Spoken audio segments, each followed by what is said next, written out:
you feel a certain type of way. You're entitled to your feelings. And if the person doesn't agree with you, you can always walk away.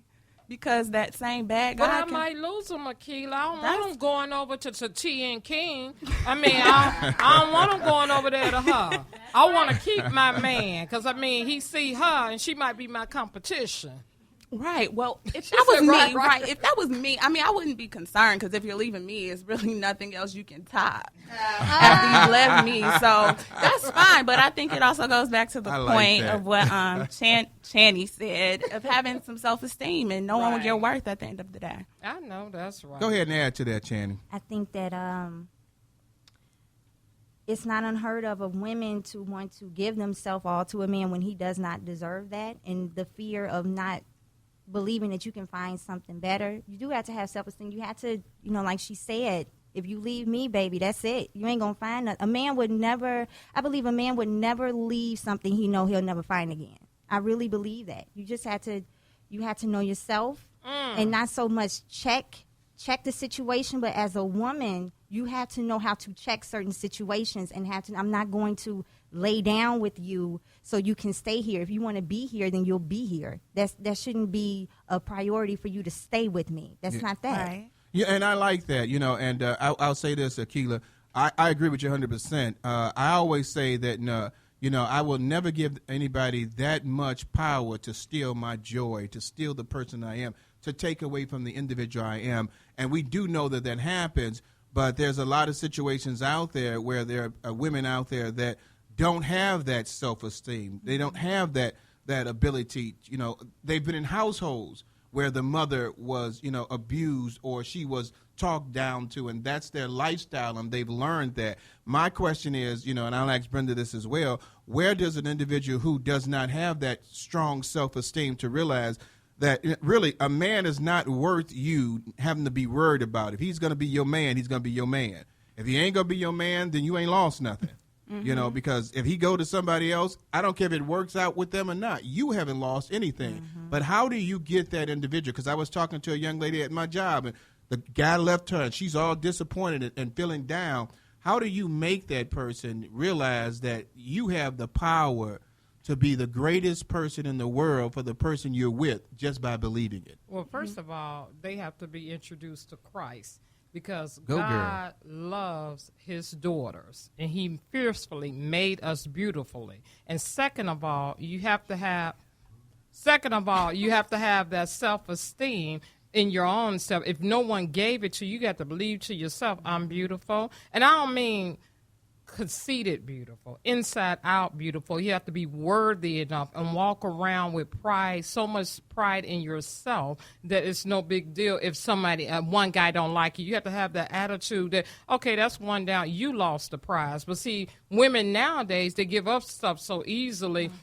I mean, men, no offense, if I was a man back in the day, it'd been the same thing. Like, it's so easy to get you and you and you. If you don't have and a guy know when you don't have self-esteem or pride in yourself. They know when you're desperate. But go to God first. If the first person to teach you that is your mom, and then if you have a strong father figure, because that's where it counts out, strong father figure, which leads me to introduce our next guest, Mr. Andre Juan Williams, who is going to give a father's perspective when I hand him this mic over here and let us know, because he was a strong dad to his daughter. So come on, welcome. Yeah. Welcome to the McCain train. Before he gets on there, I would say this. You're absolutely right that there's a lot of women out there that are giving away their selves and the beauty of their womanhood way too soon to men, and men understand that, Andre, that if this woman doesn't do anything, I can get it from somebody else. So I don't want you to go yet into the father's perspective, but I want you to talk about the man's perspective. The good girl gone bad. Basically, the guy has changed her. Talk about. I mean, we know it can be very easy sometimes to change someone, and even the competition sometimes comes in. Having that difficult young lady who thinks I can't change her, I might want to go and try to change her even more. Well, Rick, it's like, I mean, the way I look at it, and just from experience myself, I see a lot of lost individuals in the world. And it's not even a self-esteem problem, because everybody looking for love, but they looking for love in the wrong places. Yeah. And so they see these things, and a lot of people are controlled by these elements, social media and stuff like that, TV and stuff like that. So that plays a major part as well in a way a person perceive how things should be. And then you got a lot of mothers that are doing things in front of their children, their daughters especially. And so the children, when they little bitty kids, they the first thing they see is like what Brenda said, the parent. It starts at home. Mm-hmm. So if you don't have a strong home foundation, they look for love in other places. And so the first thing that comes along to say something good to them, it changes the whole equation. Yeah, and it changed that equation so much because I think what's happening nowadays is that, the fathers are so young, Mr. King is there, and we're here. These fathers are so young, they can't even talk to their daughters anymore. They're trying to be their friends, and so they don't have that, father. I mean, heck, my sister, when she was young, she did anything wrong.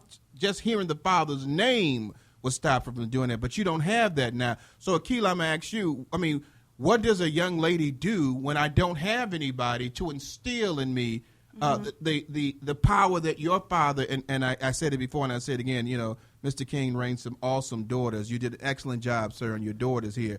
What can you do when you don't have a father like that to help you? Mm-hmm.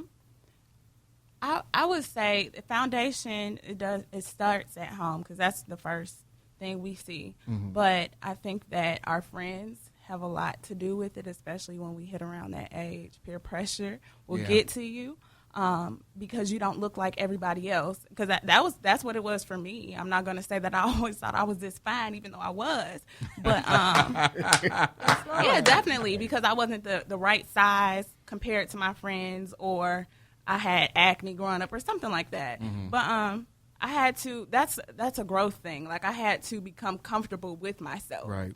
And with what I was doing, because I couldn't do what everybody else was doing. My mom wasn't playing those games. Yeah. But in terms of a relationship, the way that I view it now, and luckily all the male friends that I have that do have children that are daughters, they don't play that. Yeah. They don't play those games at all. But a relationship should be addition to your life and not a completion. Yeah, and I want to give it out to Mrs. King too. I keep on saying Mr. King, but somebody else had to be there as well. Right. Channie, what do you say about that? Well, if I didn't have my daddy, I had my granddaddy, and it was always constant. It was never. And the thing is, another thing, we can't so much get on the women not having a father figure, because a boy has to learn how to be a man from his daddy. Yeah. A woman cannot train a boy how to be a man. But let me say this. Let me cut you off. You have a good daddy. Yes, and I he do. raised two beautiful young ladies. Then you know. So the thing to get me, the father could raise the girls, though. But the woman, it's kind of odd because a woman can't raise a boy to become a man. But I know your backstory. Your father had you guys when you was little and raised you up to be beautiful, young, strong, secure women, because you two are the most secure young women I ever known or had on the show, because y'all know y'all fine and y'all say y'all fine. Every day. And I must say something. There's nothing wrong with that, because even in the Bible, David said he encouraged himself.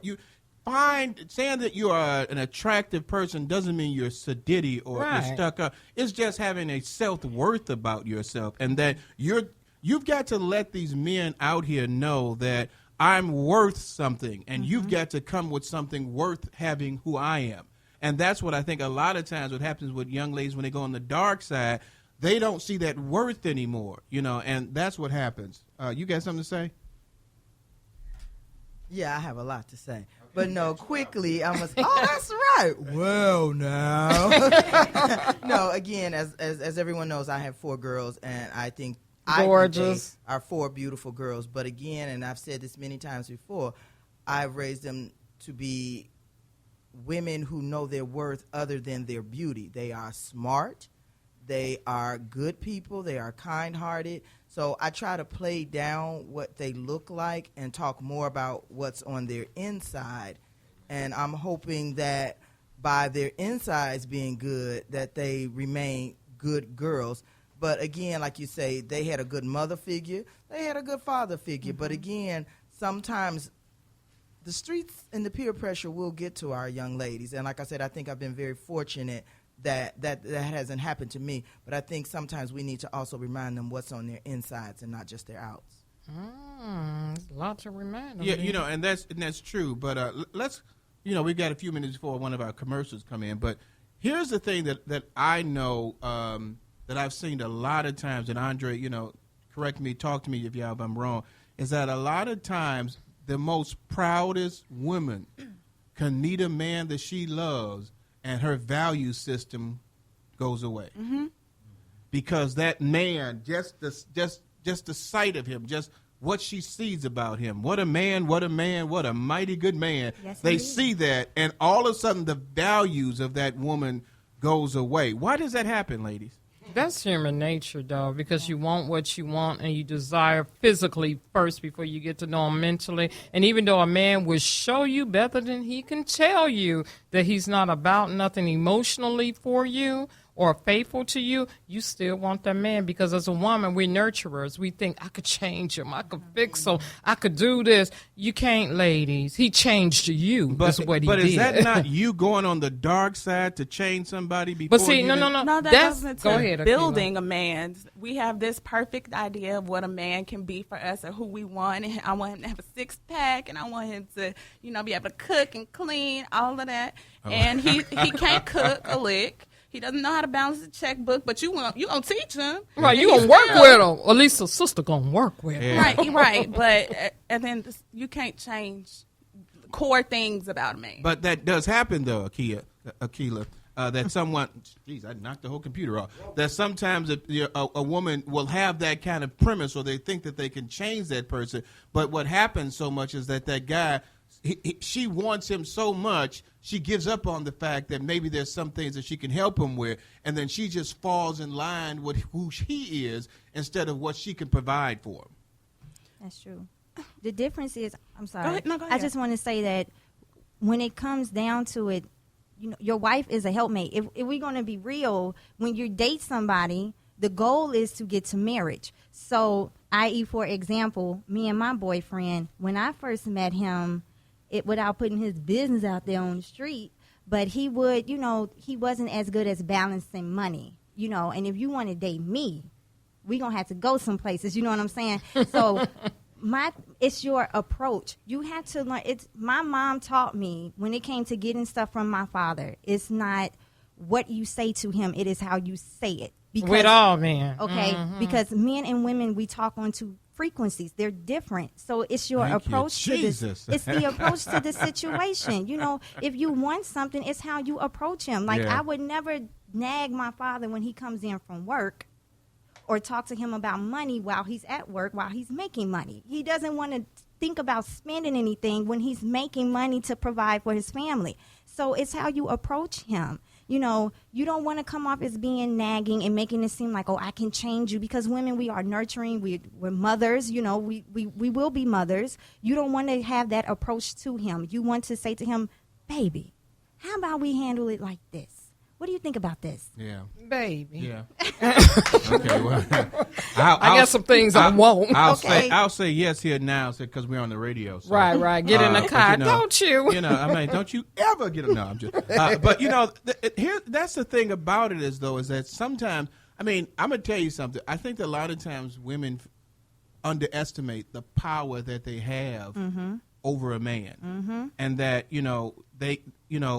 sometimes they can push it too much sometimes, by the way, but that power, that sometimes that quiet power that they have, that man, because they love them, would do so much. Hey, we got commercial breaks here. We're going to come right back to the Let's Stay Together show with my host, Brenda McKay.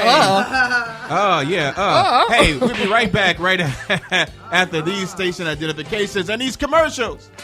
Don't let these young beauty...